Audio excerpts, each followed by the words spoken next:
Yeah, we're on a vintage quest. Not low on views, but high on laughs. Let's give these films a cheer. Cult classics, flops, and duds. There are topics on here. The Ejectables, rolling back the years. Celebrating movies that no one else cheers. From downright bad to epic fails, we say it's all good. The Ejectables, yeah, they're misunderstood.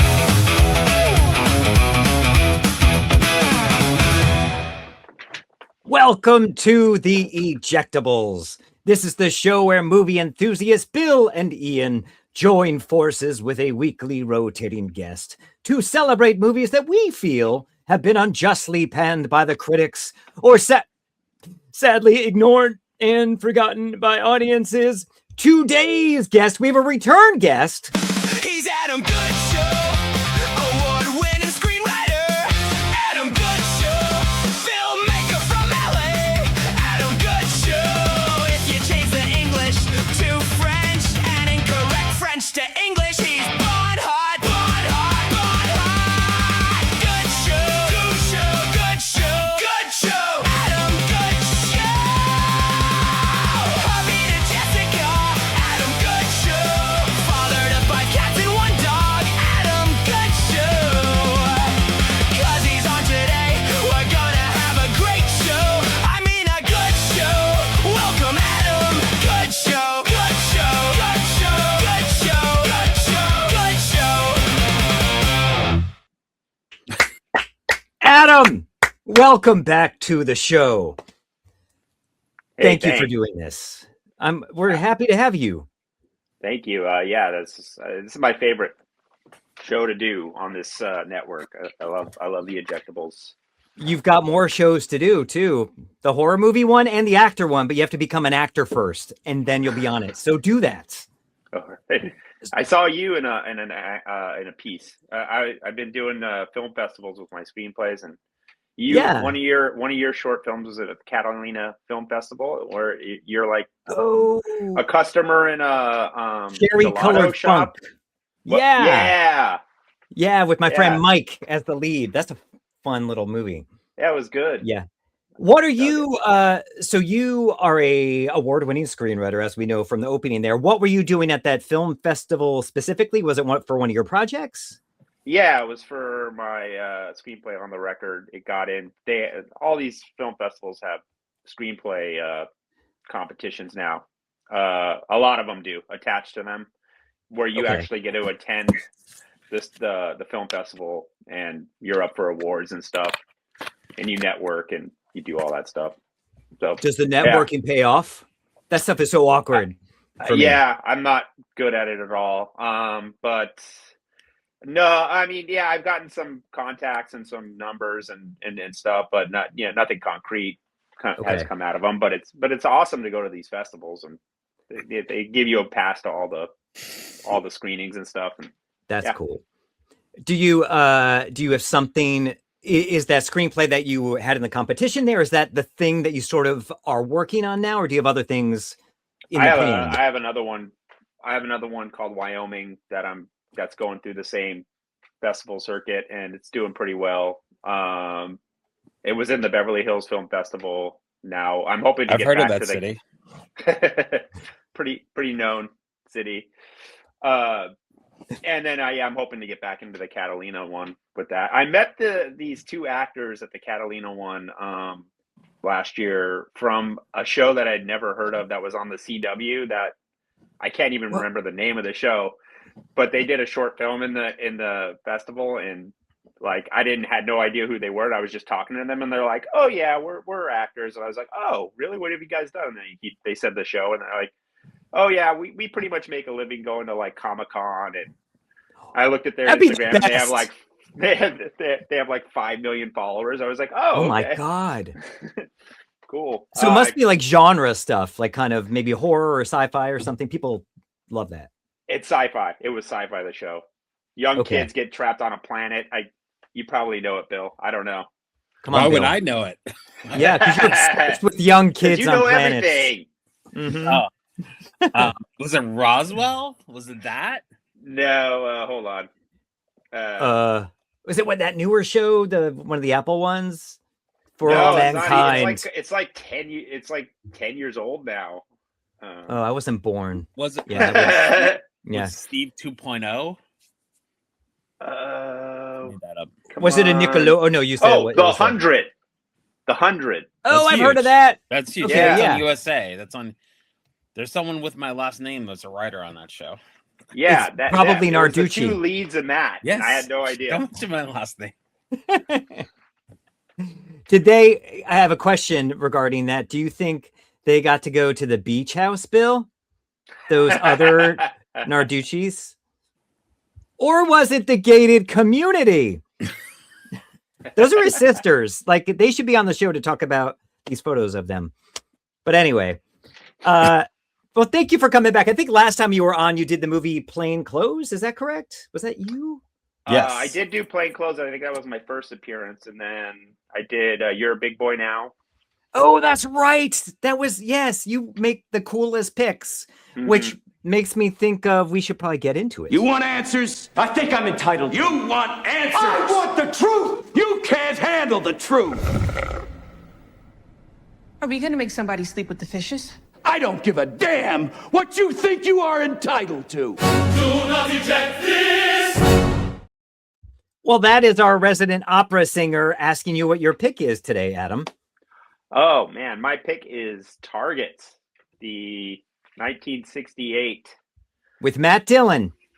No, that's That movie I think- terrible. I think that's what Bill thought I was gonna originally do. No, 1968, Peter Bogdanovich, first feature that he wants to take credit for.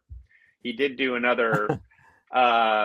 He did second unit stuff on Wild Angels for Roger Corman, and then he did what Roger Corman likes to do is take like an existing film and then he tells his director, like, okay, now shoot some stuff with Mamie Van Doren and then combine them with this film and make a film out of it. So Peter Bogdanovich did that with like a Russian sci-fi film, like a Soviet sci-fi film called like the Planet of the Gill People or something. So he actually made that for Roger Corman first, but he didn't use his real name on it, so he doesn't like to even talk about it. But his partner, his creative partner, Paulie Platt, who was married to Peter Bogdanovich, and like a lot of people say, was pretty much his secret sauce to his early success. Does talk about that one, or did. She's now passed away. Talked about that freely. But Targets is, I think, one of the great debut features ever by a named director. Should we hop into the trailer and come back to it? Sure. What do you say? All right, here we go. A typical American family at dinner. Mom and Dad, their beautiful daughter-in-law, and their only son, Joe, a homicidal maniac. Harry! What are you doing? What you hung this time? I'm gonna shoot some pigs.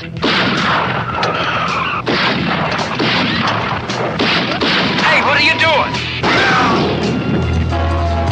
Peter Bogdanovich, the director of The Last Picture Show, takes you for a roller coaster ride through the canyons of a disturbed mind in Targets. Stay in there, get down! Oh, there's somebody shooting out here! Open the window!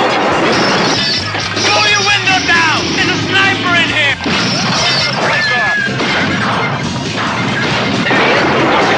What turns an all-American boy into an all-American killer? Whoa! All right. Spoiler alert. Yeah, there's a lot in there. So why this movie, Adam? I don't know. It's a kind of a theme that I've been doing on this show, which is like early first films by big time directors, and in this case, it was Peter Bogdanovich. I just think it's a great concept. I mean, you got Peter Bogdanovich playing himself in the movie, by the way, as a filmmaker, as a director. But it's just a cool concept about the horror movies of the time were becoming like obsolete, like especially the ones with Boris Karloff and stuff, the Victorian horror movies, and him and Polly Platt were given an opportunity. Peter Bogdanovich and Polly Platt were given an opportunity by Roger Corman to say what I earlier referenced, which is like take 20 minutes of a Boris Karloff movie and then combine it with whatever you guys want, as long as it's under budget. That was all Roger Corman saying, like, as long as it's under budget, I pretty much will accept anything you do. So they came up with this concept of like, what if Boris Karloff pretty much played himself as an aging actor who's become obsolete as a horror actor, and because real life horror is much scarier than the stuff that Boris Karloff was doing. Right. So like you had the Vietnam War happening, and in this film is specifically based on the Charles Whitman shooting at the University of Texas. I thought it was Starkweather, right? Charles Starkweather? That's No. Whitman. It was Whitman? Yeah. Yeah, Whitman. Starkweather. Who was Starkweather? He was the I'm gonna look it up. Starkweather was the one that Terrence Malick did his first film, like Badlands, right? Oh, yes. Yes. Yeah. The couple. Yeah.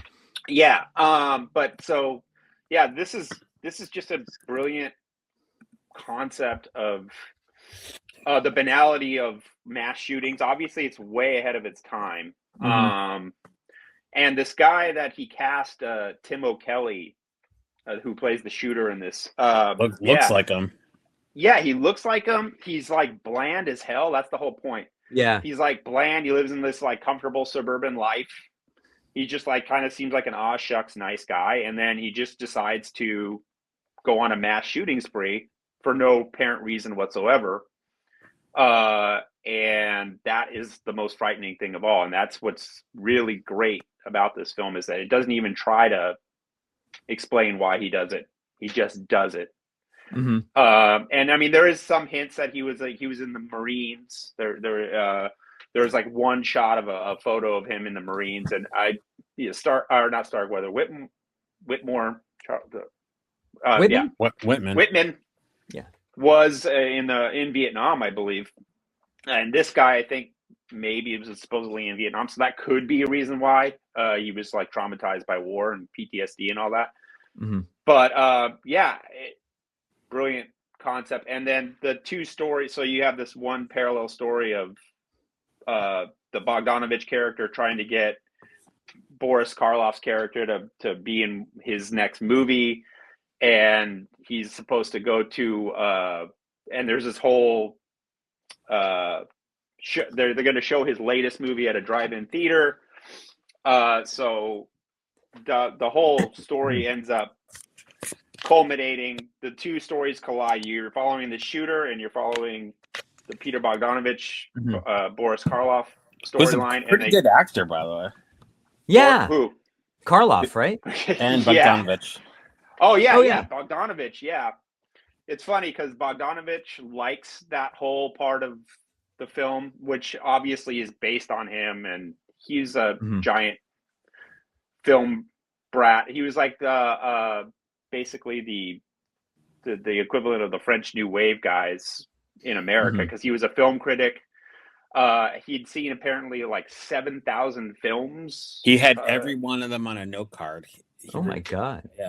Yeah, 7,000 films up to that point. He was only 29, right? Or 28 or something. That's crazy.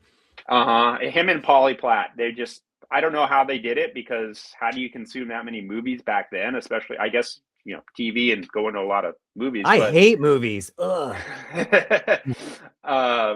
And yeah, Bogdanovich was like as prepared as anybody ever to make his first feature, because he was friends with Howard Hawks and John Ford and Alfred Hitchcock. And a guy that really helped him on this script was Samuel Fuller, who basically did a full rewrite of his script for free and for no credit. And Bogdanovich freely gives him credit for all this stuff. Like, it was Fuller's idea to have the shooter go into the movie screen at the end of the movie and stuff like that. And Fritz Lang, they were friends with Fritz Lang, and he said, Fritz Lang said, "I hate zoom lenses, but if you're going to do a movie about a sniper, you should use the zoom lens to That was to the show best part of the bullets." movie.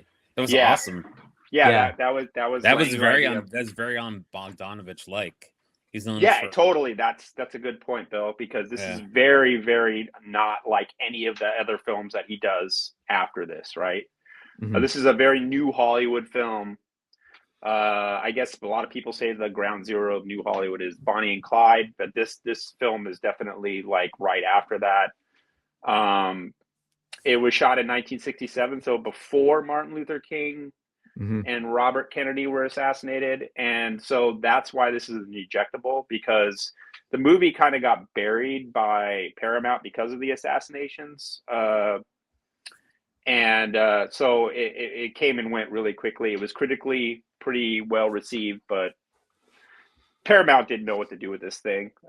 They tried to turn it into an anti-gun film, which I think it does a pretty good job of doing that. That was not Bogdanovich and Paulie Platt's intent with the film. Yeah.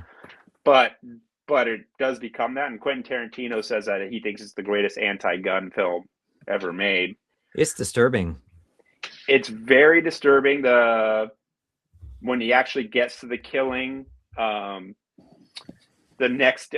first there's this beautiful oneer where it shows like them watching TV and stuff.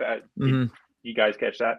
And then the next morning he goes on the killing spree, and that's really disturbing in a grocery. It's so just cold-blooded and no emotion. Yeah. No emotion. He eats his Baby Ruth bars, and he has his sandwich, and it's just so calculated. And the guy is just like, he's so bland. He's perfect casting. So bland, and that's just the point. Just the banality of mass murder. What was crazier? What was crazier than the mass murder was that there was no traffic in the San Fernando Valley in the middle of the day, right? And that was the they shot guerrilla filmmaking right before the Sepulveda Pass. That's where that's crazy. Yeah. And they had no permits. No permits. That's nuts. They just broke into an Arco. Was it Arco? Yeah, an Arco Chevron. Oh, they didn't get permits for that either? Oh, geez. Okay, I didn't realize that. They just guerrilled that whole thing, or he gets on top of a oil tank and starts shooting people on the freeway. No permits. I mean, wow. You grew up in the Valley, right? Yeah. When did it get bad? I heard it got bad around 84. It never got bad. No, with traffic. Oh, okay. With traffic, yeah. Right, it was the paradise till about 84. Because of like the Olympics or something. Yeah. Yeah. So that whole sequence was shot MOS because they didn't have time for sound, obviously, because they were stealing everything. And then they had a great editor doing the sound on it, Verna Fields. Yep. Who ended up cutting a little movie called Jaws and American Graffiti. And you should see it. It's pretty good, Ian. Is it? Maybe I will. I'll check it out. Here, I just want to play. I have like a minute of Bogdanovich talking about a lot of what you've said. Okay. But let's hear from him for 1 minute. Okay. The editor of Esquire, Harold Hayes, had said to me, why don't you make a movie about Charles Whitman? Charles Whitman was a fellow who'd gone to the tower, University of Texas, and randomly shot a whole bunch of people. I thought, if Karloff's in the movie, maybe he could be an actor. And maybe he could be an actor who wants to quit because his kind of horror, this kind of Victorian horror stuff, was pretty old-fashioned compared to somebody who goes to a tower and just randomly picks people up. That was modern horror. And then two tragedies happened before the picture was scheduled for release. Martin Luther King was murdered and Bobby Kennedy was murdered. And suddenly there was a big hue and cry against violence in movies, and we had a pretty violent movie. So half the studio said, let's never release this picture. And the other half said, let's release it right away. So they compromised, and they decided to release it in August of that year. Then it was shown very limited release. Didn't do any business. Got good reviews. And it established me, even though it didn't do any business. Crazy timing, though. What a time. Isn't it crazy they're saying that Sirhan didn't kill Bobby Kennedy now? He didn't. Are you joking? Shut up. Yeah, no, he didn't. No, I'm kidding. I know, he did. I bet someone that went to high school with him. Really? With Bobby Kennedy? Yeah. No, with Sirhan. Sorry. I would ask people that grew up in LA. It's like, oh, who'd you who'd you go to high school with that was famous? And they said Sirhan. Everything's a conspiracy now. Yeah, of course they killed Bobby Kennedy. What's going on? But reading about this movie, I didn't really realize I knew about that Austin, the University of Texas shooting, but I didn't realize how many like random shootings there were back in those times, like we have now. It's just they didn't have, I guess, machine guns like we do now. But do you remember in Parenthood that scene where they make fun of the shooting? I don't remember. You never saw Parenthood with Steve Martin? No, I did see it. I liked it at the time, but he forces his kid to play baseball, so he wonders what he's going to be like when he grows up. And there's a scene where the sun's on the clock tower. Yeah, I thought you were joking, but it's true. Yeah, I forgot about that. That's pretty crazy. I went to yeah. I was just gonna say, when I just went to South by Southwest, I visited that tower because I knew this story. I'm like, oh, it's just creepy to be there. Good story. Yeah, that's happy. Do you have a rebuttal for that, Adam? Yep, Adam. Any other death places you went to? I love death places. That's creepy. I'm sorry, Adam. Go on. No, you're all good. One more thing, you got Laszlo Kovacs shooting this movie, and it's the first movie he wanted to put his actual name Laszlo Kovacs on because it was the first movie he was proud of, but he'd shot a bunch of other movies before this. And the 3 movies that we're dealing with today has some really great cinematographers attached to them, but I'm sure you guys will get into that when it's your turn. But yeah, this movie has like that full, like that 70s New Hollywood look to it already, well before, a couple years before the 70s. So I just always loved this film. I saw it back on VHS when it came out, like in the early 2000s. I was like, oh, I've never heard of this movie directed by Peter Bogdanovich. And then I was shocked how out of character it was for him, content-wise. Never wanted to do like this again. I wanted to do Peter Bogdanovich special. I would have done the country music one, but Ian couldn't find a Peter. Oh, yeah. Well, I didn't really look into it, but I only like really knew his big movies, and I couldn't pick one of those as an Ejectable. What was that called? Something for Love? A lot like Love, or or something. Looking for Love. In all the wrong places, love is not good. I think that was the title. I had never heard of this movie before, and at first I did think it was the Matt Dillon movie, so I'm like, okay, that goes along with what Adam chooses. And I was watching it, and I'm like, this first half, I'm like, I don't really know what's going on. I don't get it. And then once he climbs that tower and starts the shooting, I loved the lack of soundtrack music in the film, which made it really tense and creepy. Reminded me somewhat, and I'm sure Heat took from it, but it reminded me of that shootout in Heat that is all just natural bullet sounds and action. And it's just from there on out, I was just riveted by the rest of the film. Yeah. And the end came, I saw how it came together and it made sense, and then reading about it. But I'm so glad you brought this to my attention. It's so good. Great pick. I'm glad you went into it blind. Great pick. I had no idea. Thanks. Oh, yeah, you said the lack of the soundtrack. No score, no music score. It's all found, or it's all like sound collage. And just his radio in the car, and when he's having the car chase. What's that remind you of? Did it remind you of another film, like just him driving around listening to the Tarantino? radio? The Emoji Movie? Totally. Oh, okay. Yeah. Once Upon a Time in Hollywood. They call it Needle Drop. That's what they call it. Yeah. Needle Drop. Yeah. Totally bit this whole, because that doesn't have a score either. I mean, it has, and also the drive-in in Reseda. Oh yeah, that's right. That's where Brad Pitt like lives behind that, right? Yeah, Cliff Booth lives there. Yeah. Did you ever go to that as a kid? I'm sure I did. It closed in like the late 70s, right? What's that? Didn't the Reseda Drive-In? I was reading that it was torn down in the late 70s. Yeah. Yeah. So I don't think I went to that one, actually. I went to Winnetka a lot. I saw Stand By Me at the Winnetka Theater, which was a formative experience. I saw like Superman 2 at a drive-in, but I don't think it was that one. Yeah. But yeah. Awesome pick, Adam. Yeah, that was great. Uh-oh. Jason, your turn. Open another one, bud. Okay, open it up. Show Dad. What is it? Look, I got a chainsaw! No! Don't look at me! I'm gonna die! Oh my god!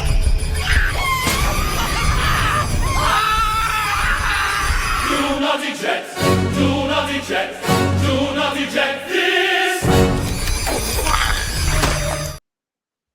It's funny that movie, The Opera Singer, chose that. I don't know why, but that actually was a sequel to your movie Targets, but we won't get into that footage we saw there. I chose for this episode Sniper, directed by Louis Losa or Louis, I can't say his name.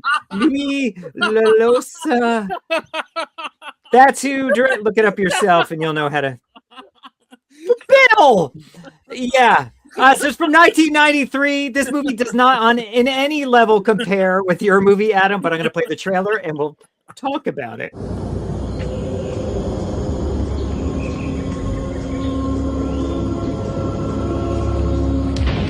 He's a shadow. He's out there. Somewhere. Waiting. There's a major coup planned for Election Day in Panama. Ochoa's drug cartel is bankrolling it. Fighting a war no army can win. We have less than 1 week to prevent that. But a single bullet, Range me. can.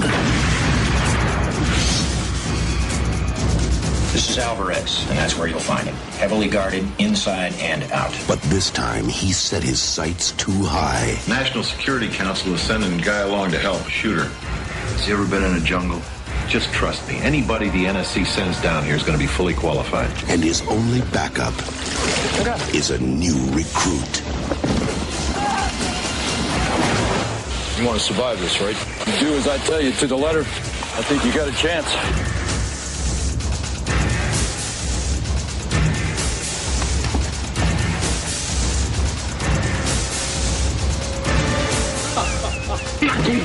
You don't have any choice about it. Our contact is dead. We're going where they'll never expect us.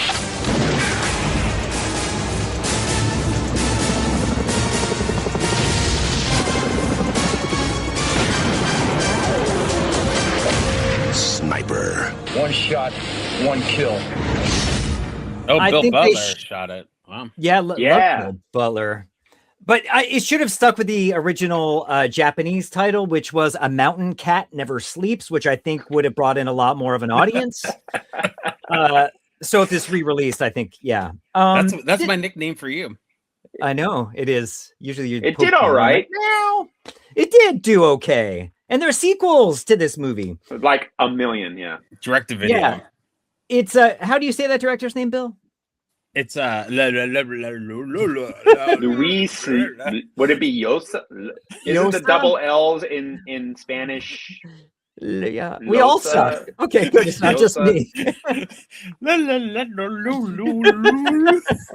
I'm sorry if they ever. Billy Butler directed. Easier to say, isn't it? Yeah, and he probably directed more of it because the cinematography is really good. This movie is better, I think, than the trailer. It is. I saw this at a midnight show and I worked in a movie theater. We'd test every movie the night before it came out. And so I had no expectations. And I think it's a smarter movie than it looks.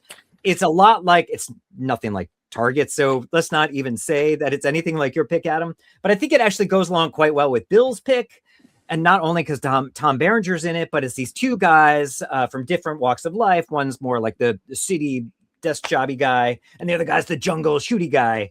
And it's fun. I think there's a lot of talk in it, and there's some action. In the third act, there's a goofy spin into going crazy for about 3 minutes of the movie, which really doesn't make any sense, and he comes out of it. But I think it's fun. It's a good time passer, and it's better quality than it looks in the trailer. What do you think, Adam? Yeah, I'd never seen it actually, which is strange, and I did catch it on, I think it was Tubi. Tubi. Yeah, I dug it. I thought that the characters were really, really thin caricatures. Sure. It was just an excuse to get one fish out of water guy in with another guy, and which is kind of like what Bill's film is about. But JT Walsh should have gotten an Oscar for this, though. Very long. Oh scene. yeah, dude, I do love that guy. Yeah, me too. Very short Currently, scene. especially Billy Zane. I usually like him. I thought he was so annoying in this film. I don't know. Yeah, his character. What's that? His character, True, was a bit annoying, just like, eh. Yeah. Berenger, I always love Berenger, salty Mr. Tom Berenger. Mhm. It was better than I thought it would be. Exactly. And yeah, the director, I did read that the director wanted to make the kills feel. Who's the director? Luis Loza. Oh, I think good. He's very close. Yeah, that's really good. He wanted to make the kills feel like super realistic, and I don't know if he achieved that. The bullet go through the air still looks kind of cool. I think. Yeah, that was like the thing at the time, right? Was like the bullet going through the air. I guess it was CG. Yeah. Yes, and the best part of the movie was the helicopter when they were being attacked in the helicopter. Oh yeah, and the guy gets it like in the neck. Yeah, I thought it was a slow-mo chicken landing on the guy that got shot. I was like, that's so cool, that poor chicken. Yeah. Was that real chicken? It was a real chicken. Okay. Yeah. And the SPCA or whoever didn't get on all over them. No, 1993. It's South America. Yeah, that's true. It was actually Australia, Bill. Oh, even worse. Yeah. The country of convicts. Oh, true. Yeah, but no, I mean, you can email Ian for that disparaging That was comment. Bill. That was all Bill. Say the director's name, Bill. Luis, directed by my pick. We also did Anaconda and The Specialist. Okay, so he went down from here. No, he did Anaconda, dude. You did Anaconda. Yeah, he did Anaconda, in which Bill saw the remake of. I didn't, and I never saw the original. Because you thought it looked good. Was it? I horrible. heard some people thought it was like good. Oh, okay. No, it's horrible. Okay. What'd you think of this, Bill? Of Sniper? So I when I was in high school 10 years ago, we had a kid with Sirhan. He was picked on a lot, and he it was before Columbine, and looking back, he probably was a school shooter because he did talk about guns a lot, and he was obsessed with this movie, and I always got like a creepy feeling from the guy. I felt bad, I'm assuming. So I never really saw it until I watched it, and yeah, I'm with Adam. I usually love Billy Zane, but I think me too. Trying to do a paycheck here. Unfortunately, I saw Tom Berenger do a New Jersey accent the night before, and he was terrible in it. So I went in with bad things, but it's better than the trailer. It's more complete movie. It's more suspenseful than you think. You think it's just action gore like the Expendables. It's not. It's like a real plot. Yeah. Real character dimensions. And so how about that insanity part though? Wasn't that a bit goofy? He's like, it goes crazy for 3 minutes and then he's out of it. I think they had to cut stuff. Yeah. And so that's why it seems out of place. Because people needed more time to say the director's name, probably. Directed by Luis. Yeah. Sorry. Oh no. Stop it, please, I beg you! Do not eject, do not eject, do not eject this! I've learned my lesson, sir. I see now what I've never seen before. I'm cured, praise God! I think that's our opera singer asking you your pick, Bill Narducci. Okay, let's do it. I promise you, this guy's killed before. FBI special expert Warren Stack is up against a killer unlike any he's ever faced. A killer no one has ever seen. A killer going where no one has ever been. One of the men in your party is an imposter. How many are up there in this party? 5 fishermen and a leader, Sarah. This is supposed to be a fun trip, not hell night. You really think he'd kill any more of those people? Jump. Jump! Yes, I do. But before Warren Stanton can take on the killer, he must take on a guide. Ain't no elevators out there, mister. No cable cars, no buses. Mr. Knox, you've got one choice, and one choice only. That is to guide me into those mountains. This man is mine, you understand? What the hell are these? Battery-powered, heated socks. Sarah, Jonathan's coming. That's your boyfriend, Sarah. But you better keep up. Because if you slow me down and Sarah gets killed, I'll kill you. Two men tracking a killer and his hostage. One for revenge, the other for love.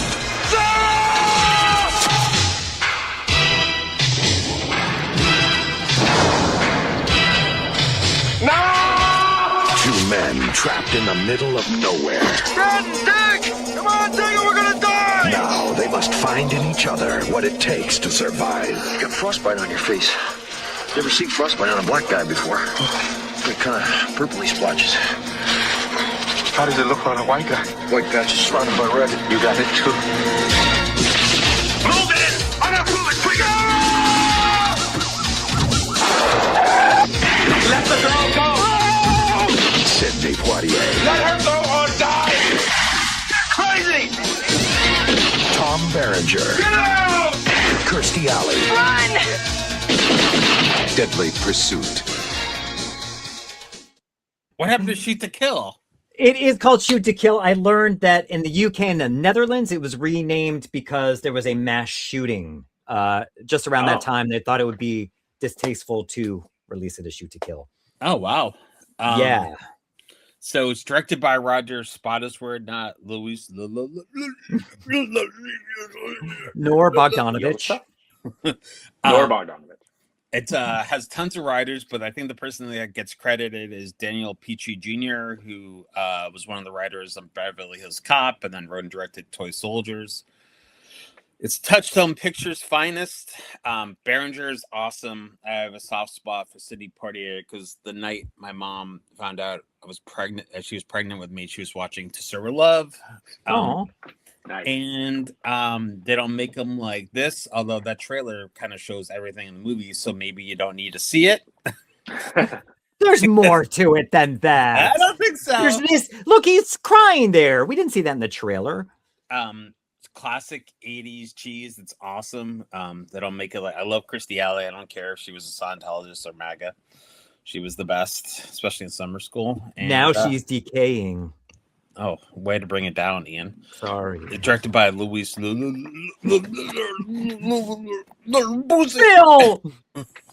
Adam, what do you think? Yeah, so I saw this one back in when it came. What was it? 1988 at a movie theater in Tarzana. I've been to that movie on Ventura. Yeah, I've been to that. Is it still there? It's gone. Oh, okay. Oh, that's it. Cool flick. Better than I remembered it actually. It's action packed. The opening sequence is harrowing. It's yeah, really, it is really well done, and the villain is smart, obvious for a change. Yes, if you know that actor, you know exactly who the killer is when you see the opening but credits. they try to throw you off, right? With the group, they try to cast the Zodiac from Dirty Harry. Yes. Wait, you see him die in the trailer though. Oh, you do? I didn't. Okay. Andrew pushed Robinson. Yeah. Hilarious. But they try to throw you off with that because you're like, oh, it's got to be the killer from. It would be awesome if it was Richard Mazur. Yeah, that would have. I was thinking that too. He would have been great. That would have been amazing. That guy's like the most likable actor to ever. I'm the killer here. I'm in the woods. What's going on? I got a gun. Does it go in? Does it go out? Do you have any bullets? I forgot my bullets at home. And I'm also busy running. I'm busy running SAG. Wasn't he like the president of SAG? Was he there? Yeah. The first act is amazing. Sidney Poitier fails, and I like to see that in a protagonist. The middle act is great, and I think the third act is just kind of a conventional. When it gets back to the city, it loses a lot for me. But I know Sidney Poitier has to get his chance to be in his environment. And yeah. I like that they have all the different settings. So I love the Yogi Bear kind of setting that a lot of the movie takes place, and it's just like kind of comforting. Yeah. And the only thing I find about, I'm sorry, you go because I was going to say like in the middle, it seems like Daniel Petrie Jr. They're like we got to punch up the jokes. Like after the midway point of the movie, it becomes like way more like you big quips. city folk. Well, like, yeah, just like way more jokes and quips Yeah. and like goofy moments, like because every buddy comedy or every buddy action movie back then had to have that. Mhm. But There's no loafers in the mountains, boy. It's my And Tom Bear- Berenger impersonation. we got like one sanctioned sniper movie and 2 unsanctioned sniper movies in this bunch. It was just Yeah. cool. But yeah, they don't make them like this anymore. You're right, Bill. I loved this movie when it came out. I remember when rewatching it for this episode, I knew everything that was about to happen because it was so seared into my brain. So this is a movie I thought was so good in its time, very underrated. It did make its money back. I guess it doubled its budget, but still not a huge hit. It is forgotten. Well, that was Touchstone's philosophy: singles and doubles. So you have really small margins, but you flood the marketplace. So eventually, if you have enough singles and doubles, it's like a grand slam. They don't believe in that anymore, especially Marvel. But yeah, that was his philosophy with Touchstone Pictures. That's why you had like 20, 30 movies released costing under $20 million. Yeah. You know? And so if one of them hits are great, but most of them did not hit. And I guess Some this of is them part were of just like characters and clever dialogue and people Yeah. in real life situations. They don't make those. A major studio wouldn't touch that anymore. But yeah. I don't remember this coming out. Obviously, it did come out of the theater, but I just remember it coming to VHS, and I so dug it. I guess this was Portier's only rated R film, at least before this. Not yeah, Sneakers is And- PG-13. Yeah. and Kirstie Alley, you know how she's held hostage by the water, the fountain, and stuff at the end. That's the same place she's held hostage in Runaway. The same location. Really? And we just did that movie recently. Yeah, isn't that cool?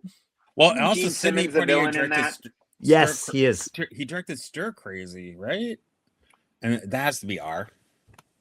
Portier directed that. Yeah. Oh Is he yeah, in it? yeah. You're right. Yeah, Is was he a in big it? No, he's a He's big not in comic it, though, is he? director.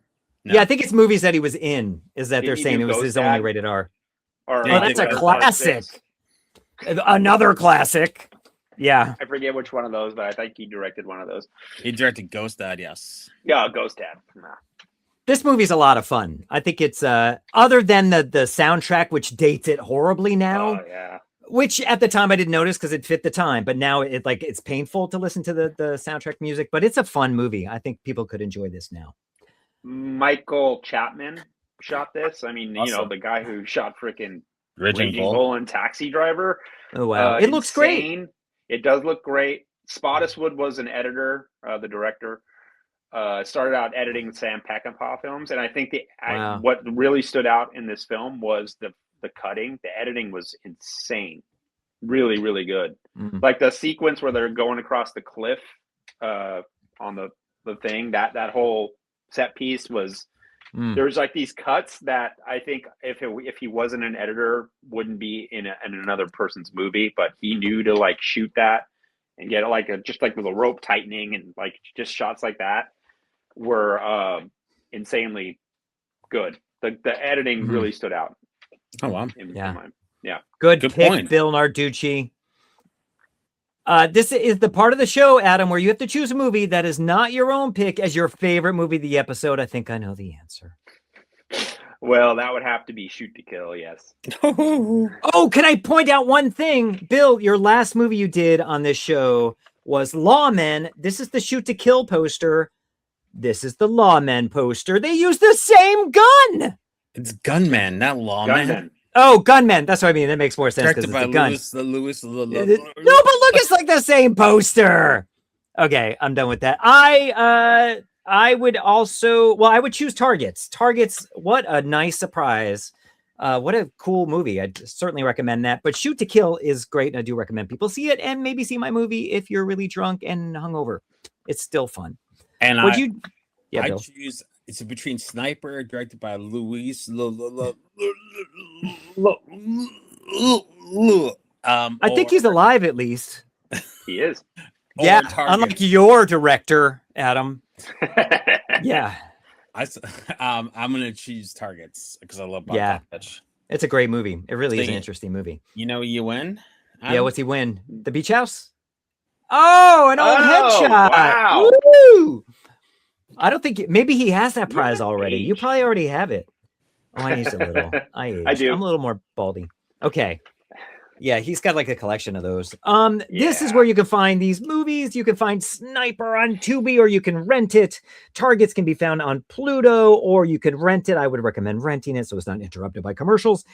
And Shoot to Kill can be found in several places on YouTube. There are some with commercials and without. The quality is pretty good, but I highly recommend their 2 picks, and mine's fine. That's our episode. Thank you for your time, Adam. Please come back and introduce us to some other really cool movie that we don't know about. Yes, and we'll do. Everyone, like, share, tell your friends, and try to say that director's name on your own. It could be a little quiz game and drinking game with your friends. Anyway, everyone, goodbye. Adam, stand by for 1 second. From downright bad to epic fails, we say it's all good. The Ejectables, yeah, they're misunderstood.